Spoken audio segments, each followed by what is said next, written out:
하나님의 전을 찾은 여러분들에게 하나님의 은혜와 평강이 함께 하시기를 주님의 이름으로 축복합니다. 오늘은 누가 예수님의 가족인가 라고 하는 제목으로 하나님의 말씀을 전하겠습니다. 여러분 말씀 가운데 나는 예수님의 가족인가 점검해 보시는 귀한 시간 되시기를 바랍니다. 누가 예수님의 가족입니까? 첫 번째로 예수님이 누구신지 참으로 아는 사람이 바로 예수님의 가족이라고 할 수 있죠. 예수님은 산에 오르셔서 밤새도록 기도하신 다음에 제자들을 부르셔서 임명하셨어요. 자, 그런데 그렇게 제자들을 세우신 다음에 다시 갈릴리 가버나움으로 내려오셔서 베드로의 집에 들어가셨는데 그 소문이 퍼지자 많은 사람들이 예수님을 만나기 위해서 그 집으로 몰려들었습니다. 그래서 여기 보니까 식사할 겨를도 없으셨다고 말씀하고 있는 것처럼 이제 빵 한 조각도 제대로 입에 넣을 틈도 없이 사람들을 맞이해야 하셨던 것이죠. 자, 그런데 그 몰려온 무리들 가운데는 이런 사람들도 있었어요. 예수님이 미쳤다는 소문을 듣고서 예수님을 데리러 온 그 친족들도 있었다는 거예요. 예수님의 일가와 친척들이 예수가 미쳤구나, 가만 내버려두고는 안 되겠다 하면서 예수님을 붙들러 온 거예요. 여기 붙들러 왔다는 표현은 원어의 의미가 체포한다는 의미거든요. 그러니까 가만 내둬서는 안 되겠다, 강제로 끌어다가 강금이라도 해야 되겠다라는 것이죠. 그러니까 당시 사회에서 미쳤다라고 하는 그런 말은 귀신 들렸다라고 하는 말과 같은 의미였던 것이죠. 그러니까 이 사람이 정상적인 그런 이 생활이 불가하고 하는 일들이 아주 심각한 파장을 일으키니까 가만 내버려둬서는 안 됐다는 것이죠. 또한 이러한 소문이 또 예루살렘에도 들려졌어요. 예루살렘 유대 종교 당국자들이 이 사람을 자세히 조사해서 이 사람을 더 이상 그것을 하지 못하도록 이제 붙들어야 되겠다, 이럴 작정으로 또 서기관들을 파송한 것입니다. 이들은 율법을 연구하는 율법의 전문가들이에요. 그런데 예수님께서 콜뜻하면 안식일을 어겨요. 그러니까 안식일에 병자들을 고치고 귀신을 쫓아냅니다. 그리고 중풍병자를 고치시면서 작은 자여 안심하라, 내 죄사함을 받았느니라 하면서 하나님만이 하실 수 있는 죄사함을 선언하는 거예요. 이런 일들을 보니까 이 사람은 분명히 율법을 파괴하는 사람이다, 율법의 파괴자라. 이런 사람을 가만히 놔두었다가 우리 유대 종교가 아주 위태한 상황에 처할 수도 있겠다, 이렇게 생각하고 어떻게 해서든지 예수님을 끌어내리려고 그렇게 내려왔던 것이죠. 조사하려고 왔지만 이미 이들의 판단을 섰어요. 귀신 들린 사람으로, 미친 사람으로 몰아서 끌어내려야 되겠다, 이제 이렇게 여겼던 것이죠. 그런데 여러분, 율법이라고 하는 것, 그것은 예수님께서 말씀하셨던 것처럼 너희가 이 성경에서 영생을 얻는 줄 생각하고 이 성경을 연구하거니와 이 성경이 곧 나에 대하여 증거하는 것이라 말씀하셨어요. 여기서 말하는 성경은 예수님 당시에는 신약 성경이 아직 성경으로 만들어지지 않은 때잖아요.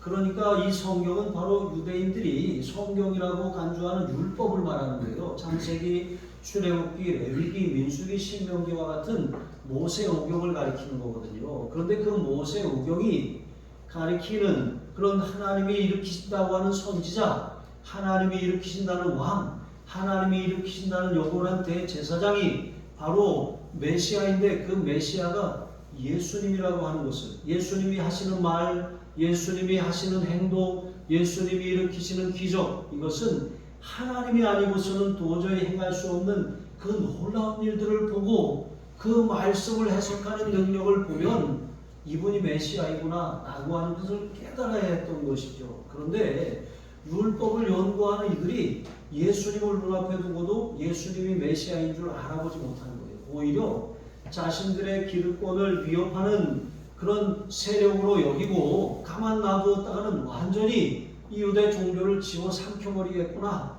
그렇게 여겨서 예수님을 귀신 들린 자로 몰아서 그렇게 끌어내리려고 하는 것입니다. 그런데 여러분, 이 서기관들은 당시 유대에서 굉장히 권위 있는 사람들이에요. 이들은 사내들이라고 하는 최고 종교 회의에 속한 사람들이죠. 오늘날도 이란 같은 나라들은 이슬람 공화국입니다. 종교 지도자가 국가의 지도자를 임명하고 모든 중대한 결정들을 내리는 일에 아주 중요한 역할을 하는 것이죠. 여러분, 이렇게 유대 종교도 마찬가지였다는 거예요. 비록 로마의 식민 통치 아래 있었지만 어느 정도 자율적인 그런 이 통치권을 보장하였기 때문에 그 종교 지도자들의 권한은 굉장히 막강했어요. 그들의 권위로 누군가를 정죄한다면 실제로 그는 그렇게 정죄를 당하는 것이죠. 이들의 판단, 예수님은 귀신 들린 사람이다 라고 하는 그런 판단을 가지고 왔기 때문에 이제 사람들은 그 서기관들의 말을 들을 수밖에 없는 것이죠. 그러나 요한일서 4장 5절 말씀은 이렇게 증거하고 있습니다. 그들은 세상에 속한 무로 세상에 속한 말을 하며 세상이 그들의 말을 듣느니라. 그러는 거예요. 여러분, 세상 사람들이 듣기 좋은 말을 하는 곳, 그곳이 바로 생명이 있는 곳이 아니에요. 우리가 듣기 좋은 말들을 들으려고 교회 오는 것이 아닙니다. 때로는 하나님의 말씀은 교훈과 책망과 바르게 함과 의로 교육하기에 유익하다 그랬어요. 우리 인생의 바른 길을 성경이 교훈이라고 말씀합니다. 그 교훈을 벗어나면 경고등이 들어와요. 그게 바로 책망입니다. 책망의 말씀을 통해서 다시 교훈으로 돌아오라고 하는 것이죠. 그렇게 책망을 듣고 바르게 함, 여러분, 그것이 바로 교회의 역할이고 하나님의 말씀이 우리에게 주어진 그런 분명한 목적입니다. 그 말씀대로 살아가야지만 우리가 하나님의 뜻에 일치하는 삶을 살 수가 있어요. 하나님의 말씀을 모르면 우리가 자기 소견에 온 대로 살아가게 되는 것이죠. 여러분, 그래서 우리가 우리에게 귀에 정말 이렇게 듣기 좋은 말을 하는 사람이라고, 칭찬만 하는 사람이라고 쉽게 마음을 주거나 넘어가지 마세요. 물론 칭찬 듣기 싫어하는 사람 없습니다. 그러나 내가 잘못된 길을 갈 때 정말 나를 위해 쓴소리를 할 수 있는 사람이 진정한 친구예요. 예수님께서는 우리의 친구가 되십니다. 예수님께서는 우리의 생명이 되십니다. 예수님께서는 우리로 하나님께 이르는 그런 바른 길이 진리의 길이 되심을 믿으시기 바랍니다. 세상은 교회에 대해서 나름대로 기준을 정해놓고 교회는 이루어야 된다. 교회가 사랑해야 되지 않냐 하면서 그런 요구들을 해요. 하지만 교회는 세상의 기준에 비위를 맞추는 공동체가 아니에요.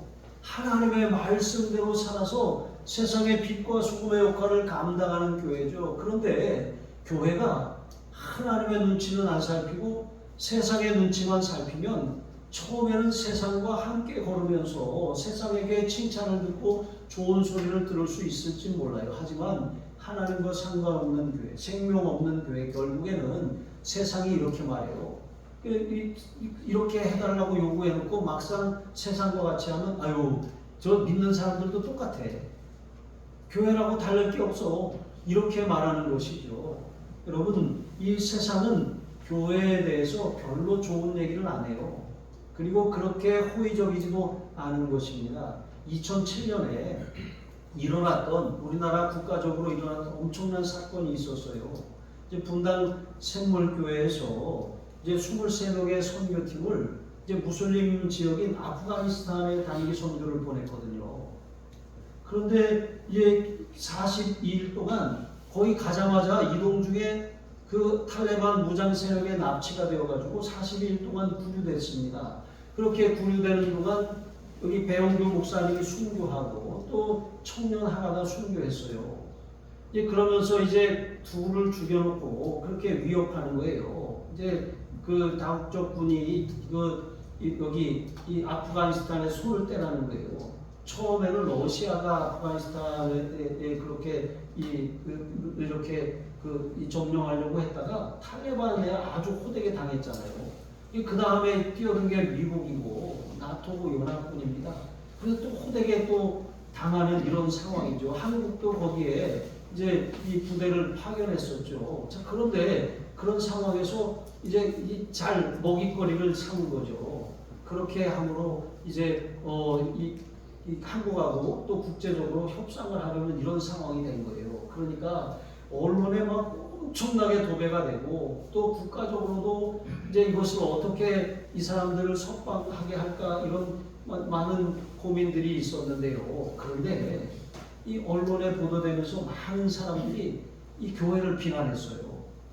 또 샘물교회를 비난했어요. 그 목사님을 비난했어요. 근데 그 목사님이 지금 저희 둘째가 다니는 한동대학교 교목실에 가 계시거든요. 그런 엄청난 비난을 받으면서 문제는 한국 교회들도 거기에 동조해가지고 왜 거기 가가지고 가지 말라는데 가갖고 교회를 욕먹이고 선교에 문이 닫히게 하고 이렇게 비난을 했거든요. 그런데 세상은 그래도 교회는 그러면 안 돼요. 왜 그렇습니까? 뭐 팔이 안으로 굽어서 그러는 것이 아닙니다. 하나님의 섭리와 선교의 정신과 의미를 안다면 절대로 그것은 비난할 일이 아니라 내가 가서 죽을 죽음을 대신 죽은 거잖아요. 내가 가서 이 선교할 것을 대신한 거잖아요. 선교는요 그냥 어서 오십시오라고 복음을 받아들이는 데 가가지고 편안하게 하는 게 선교가 아니에요. 죽을 각오를 하고 목숨을 내놓고 유서를 쓰고 다시 돌아올지 못할 것을 각오하고 가는 것이 바로 선교인 것입니다. 여러분 선교 현장에 선교사님들이 그렇게 목숨을 내걸고 나가 있는 거예요. 우리가 후원하는 선교사님 중에 한 분은 중국에 그렇게 십수년 동안 가서 사역을 하고 신학교를 꾸리고 그렇게 하다가 추방당하셨거든요. 그래서 지금 그분이 한국에 잠깐 쉬다가 말레이시아에 가 계신 분이에요. 여러분 이렇게 오늘날 한국교회도 100년 전, 150년 전에 선교사님들이 와서 희생하고 헌신하고 어떤 선교사님은요 이 장티푸스로 남편을 잃었어요. 2 자녀를 잃었어요. 서울에 가면 여러분 그 선교사 묘원에 이 묘비가 아직도 있는 것입니다. 그런데 남편을 잃고 2 자식을 잃었는데 본국에 갔다가 다시 선교사로 와서 한국에서 생을 마감한 선교사님도 있어요. 여러분 그런 분들의 희생과 헌신과 피값으로 한국교회가 세워진 거예요. 그런데 선교하는 사람들을 비난해요. 선교하는 것을 잘못했다고 조롱합니까? 여러분 정신 차려야 되는 것이죠. 이것은 예수님을 참으로 모르는 사람들이에요. 예수님이 어서 오십시오 환영받았습니까? 아니에요. 예수님은 많은 사람들이 예수님을 따라다녔지만 결국에는 예수님이 유대인들의 손에 십자가에 못 박혀 죽으셨어요. 예수님이 하늘의 미랄이 땅에 떨어져 죽지 아니하면 하늘 그대로 있고 죽으면 많은 열매를 맺느니라 말씀하셨어요. 누군가의 희생과 헌신, 수고가 있기 때문에 오늘날 교회가 있고 여러분이 이 자리에 앉아 있는 거예요. 여러분들로 순교하라고 하시진 않잖아요. 순교의 사명을 가진 사람이 따로 있어요. 걱정하지 마세요. 나 어디 단기 선교 갔다 죽으면 어떡하나? 절대 걱정하지 마세요. 아무나 죽는 게 아니에요. 준비된 사람이 죽는 거예요. 하나님께서는 우리가 순교자는 되지 않지만 살아있는 순교자로 살기 원하셔요. 주님을 위해서 기꺼이 재산도 포기하고 생명도 포기하고 우리의 삶도 기꺼이 내려놓을 수 있는 그런 삶을 살아가라고 하는 거예요. 그런 정신으로 살라고 하는 것이지 뺏으려고 하는 것이 아닙니다. 여러분 그런 사람이 진정 예수님을 아는 사람이고 예수님의 가족이라고 할 수가 있습니다. 여러분은 예수님의 가족입니까? 예수님의 가족으로 사시기를 바랍니다. 2번째로 누가 예수님의 가족입니까? 성령이 하시는 놀라운 일을 알고 믿는 사람이에요. 예수님은 이 본문에 대해서 병행 본문이 마태복음 12장인데 12장 25절에 이렇게 말씀하셨어요. 그들의 생각을 아셨다 했거든요. 그러니까 이제 이 서기관들이 속으로 생각한 거예요.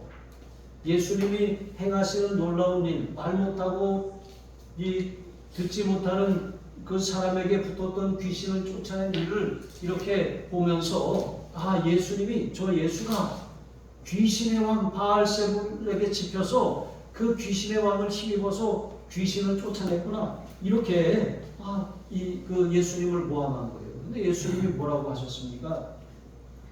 만일 나라가 스스로 분쟁하면 설 수 없다는 거예요. 만일 이 집이 스스로 분쟁하면 그 집안이 설 수 없다는 거예요.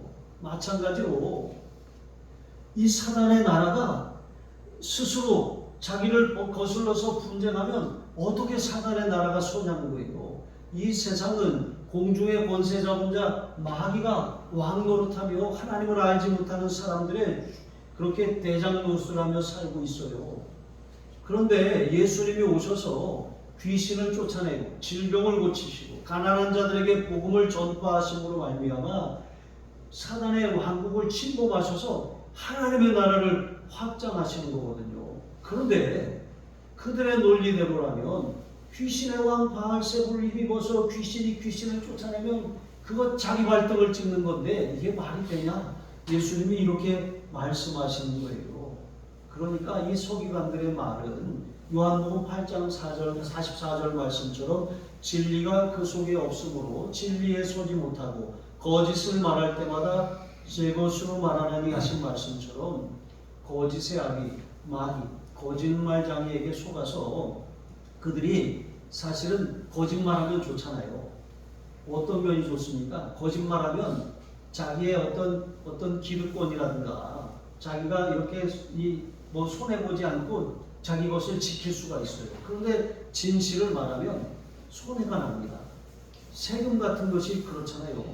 정직하게 신고하면 손해가 나는 것 같아요.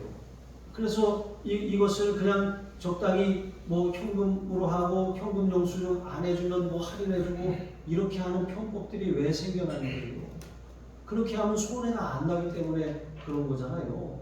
여러분, 그러니까 사실 우리가 예수 믿는 사람으로 진실하게 산다는 거 손해를 감수하고 희생을 감수하고 눈앞에 그런 이득이 줄어드는 걸 알면서도 기꺼이 그렇게 하는 것입니다. 그런데 여러분, 이렇게 자기가 이렇게 자기의 나라가 잘 서기 위하면 자기의 그런 하수인들을 잘 관리해야 되잖아요. 그런데 막 쫓아내고 이렇게 해서는 그 나라가 서지 못한다는 것이죠. 여러분, 하나님의 나라가 확장하는 데는 용기가 필요해요. 거룩한 믿음의 싸움이 필요합니다. 희생을 각오하고 손해를 감수하는 그런 결단이 필요한 것이죠. 우리는 거짓의 아비, 거짓말장이 마귀의 자녀들이 아니라 우리는 진리이신 하나님의 자녀들이기 때문에 그런 것이죠. 예전에 저도 어렸을 때 시골에서 자라서 동네에 누가 아프다 그러면 그렇게 굿을 많이 했어요.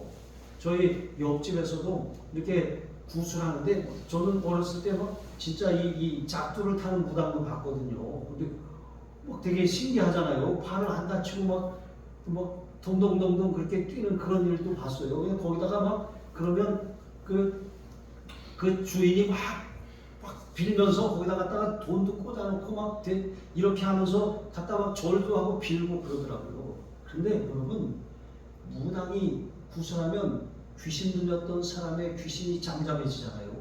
야, 저거 신통한 무당이네 이렇게 생각할 수가 있어요. 그러나 여러분, 귀신이 귀신을 쫓아내는 게 아니에요. 무당이 신통력이 있어서 귀신을 쫓아내는 게 아니라 무당도 귀신 들렸잖아요. 귀신으로 귀신을 달래는 거예요. 그러니까 뭘 자꾸 바치라 그러잖아요. 자꾸 뭘 해야 된다 그러잖아요. 더 센 귀신을 달래려면 더 많은 돈을 맞춰야 된다 그러잖아요. 더 큰 제사를 해야 된다고 하는 거잖아요. 그래갖고 나중에는 다 뺏어가는 거예요. 다. 그게 마귀가 하는 일입니다. 도둑질하고 죽이고 멸망시키는 거예요. 완전히 홀딱 벗겨가는 것입니다. 근데 그런데 속아가지고 마치 이 용한 무당이 귀신을 쫓아내는 것처럼 착각하는 거예요. 근데 예수님의 말씀은 귀신이 귀신을 쫓아내는 게 아니라는 거예요. 여러분, 예수님께서는 귀신은 귀신을 따내지만 예수님은 귀신을 쫓아내서 하나님의 나라를 확장하고 계신다는 것을 말씀하셨어요.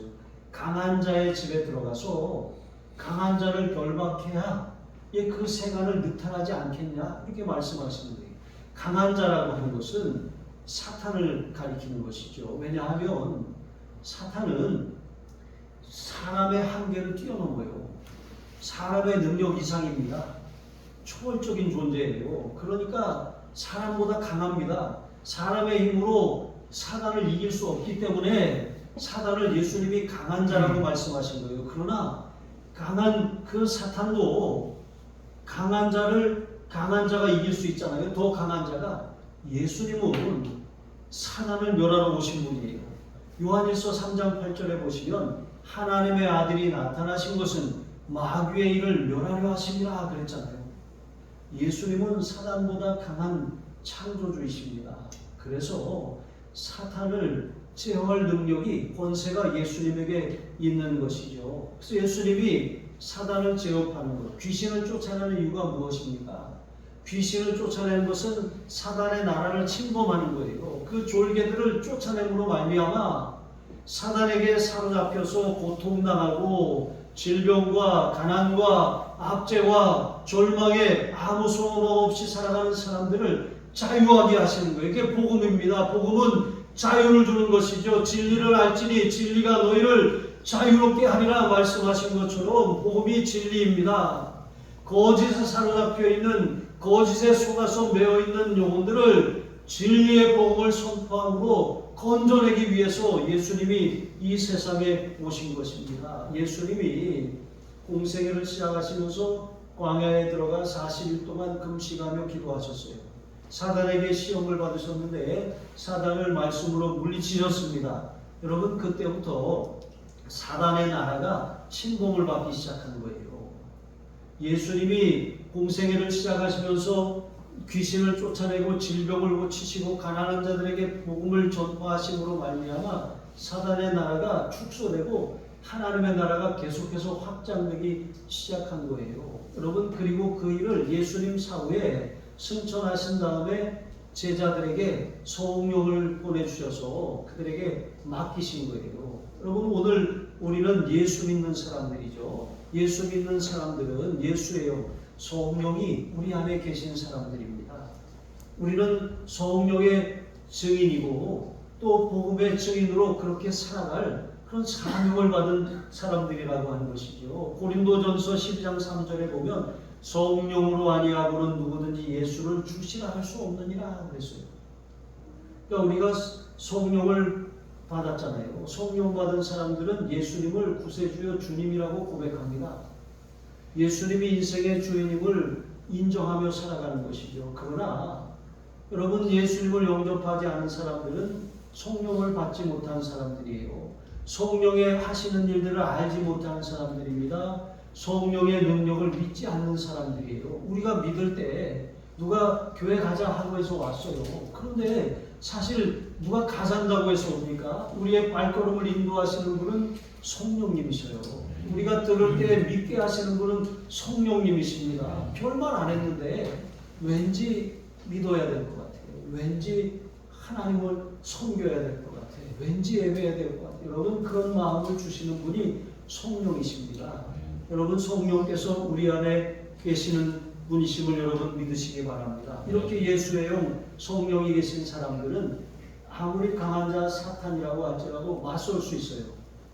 우리가 성령 의지하고 성령 충만한 마귀는 우리를 어찌할 수가 없는 거예요. 그러나 우리가 예수님을 영접하기 전에는 여전히 죄의 종이요 마귀의 종노릇하는 사람들이라고 하는 것이죠. 그 마귀가 우리를 대적하면 여러분 아무런 힘이 없었던 것이죠. 그러나 우리는 성령께서 하나님의 자녀라고 증거하실 뿐만 아니라 성령의 내적인 그런 은혜와 성령의 능력을 날마다 부어주시는 줄로 믿습니다. 그래서 예수님께서는 사람이 사람에게 지은 죄는 용서받을 수 있다. 회개하면. 하지만 성령을 모독하는 죄는 용서받지 못한다. 여러분, 여기서 성령을 모독하는 죄가 무엇일까요? 그것은 예수님이 성령으로 잉태되셔 이 세상에 오셨잖아요. 그리고 완전한 사람으로 사셨잖아요.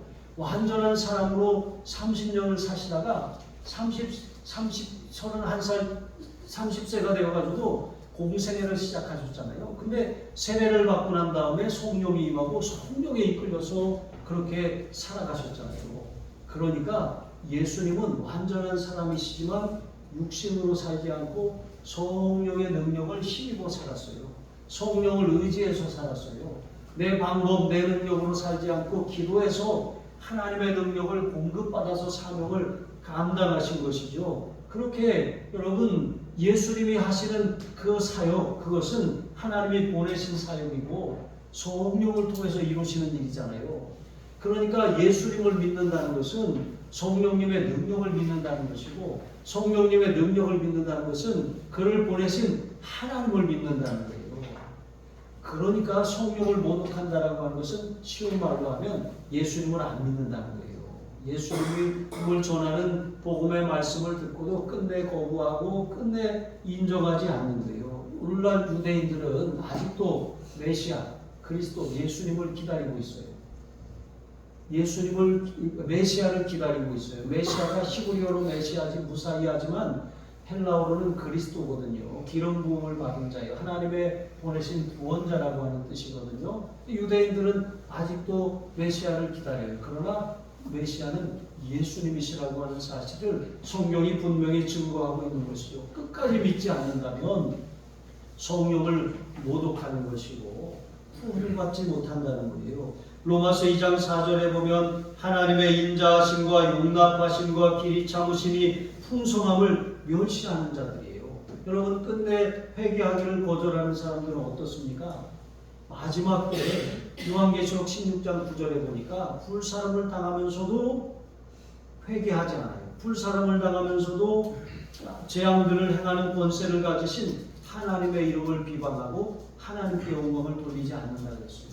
여러분 제가 이제 담임 목회를 한 11년 정도 하다가 하늘중앙교회 이제 부목사로 가서 한 8년 정도 있다가 여기 하늘사랑교회 왔잖아요. 이제 4년 지나고 이제 5년째 이제 접어드는데, 그런데 담임 목회하는 동안 이렇게 많은 임종을 지켜봤어요. 임종 예배, 장례 예배를 그렇게 많이 드렸었는데 어떤 분들은 정말 마음이 완전히 돌아서가지고 도저히 돌아오지 않을 것 같은 그런 분도 있었거든요. 그래가지고 너무 마음이 아팠는데 정말 아무 의식이 없는 상태에서 따님의 전화를 받고 제가 서울에 올라갔어요. 면목동에 이제 이 병원에 여기 중환자실에 계신데 이제 임종을 앞두고 있으니까 이제 가서 기도할 수 있잖아요. 그렇게 갔는데 거기가 면목동이라 그러는지 이제 그분이 저를 볼 면목이 없었나 봐요. 그냥 이렇게 이 의식이 전혀 없으시고 이렇게 그런 상황을 못 알아보는 거예요. 그러니까 가족들은 그냥 울고만 하고 있는데 그냥 가만히 있을 수는 없잖아요. 그래서 제가 그분 귀에다 대고 찬송가를 불렀어요. 저 높은 곳을 향하여 날마다 나아갑니다 하고 찬송가를 부르는데 첫 번째 소절을 불러도 아무 적이 없고 두 번째 소절을 불러도 아무 반응이 없고 세 번째 소절을 부르고 후렴을 딱 부르는데 이분이 갑자기 눈에서 눈물이 이렇게 흐르는 거예요. 그러면서 너무 편안하게 이제 운명하셨거든요. 근데 가족들이 엄마 때문에 많이 걱정을 하다가 위로를 얻었어요. 여러분, 우리가 어떤 사람이 구원받고 어떤 사람이 구원받지 못할지 알지는 못해요. 그러나 정말 하나님께서 영생을 주시기로 작정하시면 죽는 그 순간에도 주님의 그런 공로를 붙들고 하나님 앞에 설 수가 있는 것입니다. 그런데 죽는 그 순간까지 끝까지 예수님을 거부하면 방법이 없는 거예요. 여러분, 하나님이 모든 사람이 구원을 받으며 하나님을 아는 데 이르길 원하시지만 하나님이 구원하지 못할 유일한 사람들이 있어요. 믿지 않는 사람들이. 자기가 믿지 않겠다는데, 여러분 아무리 좋은 자리라도 자기가 싫다는데 어쩔 수 없는 거잖아요. 여러분, 그런 사람이 여러분의 주변에 없기를 주님의 이름으로 축복합니다. 그런 이 정말 예수님의 가족이 얼마나 귀한지 그것을 기억하시고 살아가시기 바랍니다. 세 번째로, 누가 예수님의 가족입니까? 하늘 아버지의 뜻대로 행하는 사람이에요. 여러분, 이번에는 예수님의 어머니와 남동생들과 누이들이 그렇게 예수님을 찾아왔어요. 근데 사람들이 너무 많아서 들어갈 수가 없습니다. 그래서 이 안에 이렇게 사람한테 예수님을 좀 불러달라고 말하는 것이죠. 21절과 같이 예수님의 모친과 그 형제들이 온 이유가 무엇입니까? 미쳤다는 소문을 듣고서 자, 미쳤는데 가만 내버려두면 안 되지, 데리고 가려고 온 거예요. 여러분, 이처럼 예수님의 어머니나 예수님의 형제들조차 예수님의 협력자, 동역자가 되진 않더라도 협력자는 됐어야 하잖아요. 그런데 예수님을 끌어가려고 하는 방해자로 되고 있는 거예요. 물론 여러분, 우리가 정말 주님의 일을 감당하려고 할 때 우리 주변에서 뭐 그렇게 유별나게 믿어, 적당히 해, 여러분 이런 말을 합니다. 좀 이렇게 남들처럼 평범하게 신앙생활해. 여러분, 그것은 사단의 소리예요. 마귀가 주는 사단의 생각입니다.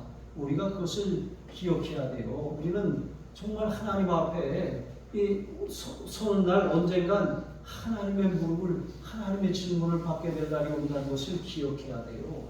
하나님이 어떤 사람을 부르셨다면 최소한 동역자는 안 되더라도 협력자는 돼야지.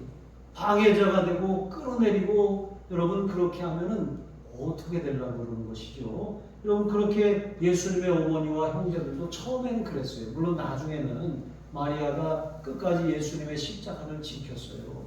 그리고 그 동생 야고보는 형 때문에 화가 나 있었잖아요. 아니, 형 진짜 장남이 돼가지고 다 팽개치고 날도록 어머니를 떠안으라는 거야 하면서 막 불편했었잖아요. 그래서 예수님이 십자가에 죽기까지 그 마음을 예수님께로 돌이키지 않았거든요. 근데 예수님이 죽으시고 부활하신 다음에 야고보가 이 예루살렘 교회의 위대한 지도자가 되었어요. 이방 선교의 문제로 교회에 큰 갈등이 일어났을 때 그것을 나서서 아주 지혜롭게 적극적으로 해결한 사람이 야고보예요. 여러분, 이와 같이 여러분의 가족들이 지금은 복음의 반대자이고 또 걸림돌이고 장애물일 수 있어요. 하지만 기도하세요. 하나님, 걸림돌이 정말 하나님 이런 평지가 되게 하시고, 평지가 협력자가 되게 하시고, 협력자가 동역자가 되게 하시고, 동역자가 정말 하나님 이렇게 되게 하여 주셔서 하나님 주신 귀한 사명을 잘 감당하는 우리 가문, 가족, 우리의 가족이 육신의 가족일 뿐만 아니라 영적인 가족이 되게 해주세요. 우리의 형제들이 육신의 형제들일 뿐만 아니라 영적인 형제들이 되게 해주시옵소서. 내 친구가 세상 친구, 육신의 친구, 정욕의 친구가 아니라 육신의 친구일 뿐만 아니라 영적인 친구, 동역자가 되게 해주십시오. 여러분, 그러면 얼마나 귀한 일입니까? 여러분 주위에 사람들이 있어요. 예수님께서 오직 성령이 너희에게 임하시면 너희가 권능을 받고 예루살렘과 온 유대와 사마리아와 땅 끝까지 이르러 내 증인이 되리라 말씀하셨거든요. 예루살렘은 무엇입니까? 우리 가족들을 말하는 거예요. 내 부모, 형제, 내 친가족들, 육신의 혈육을 말하는 거예요. 내가 하나님 앞에 바로 설면 여러분, 우리 육신의 가족들이 먼저 하나님께로 돌아오죠. 온 유대가 누구입니까? 우리의 친구들, 직장 동료들, 나와 자주 만나는 사람들 말이에요. 여러분, 사마리아는 누구입니까? 우리가 좀 저 사람들은 내가 어울릴 사람들이 아니야 하면서 이렇게 선을 긋던 사람들이에요. 무시하던 사람들입니다. 여러분, 땅끝은 무엇입니까? 만나는 사람들마다 내가 해외 출장을 가고 지방 출장을 가고 또 이렇게 여행을 가서 만나는 사람들에게 내가 만난 예수님을 비행기에서 전하고 배에서 전하고 또 현장에서 전하는 사람들이에요. 여러분, 이와 같이 여러분, 우리의 전도는 멀리서 시작하는 게 아니에요.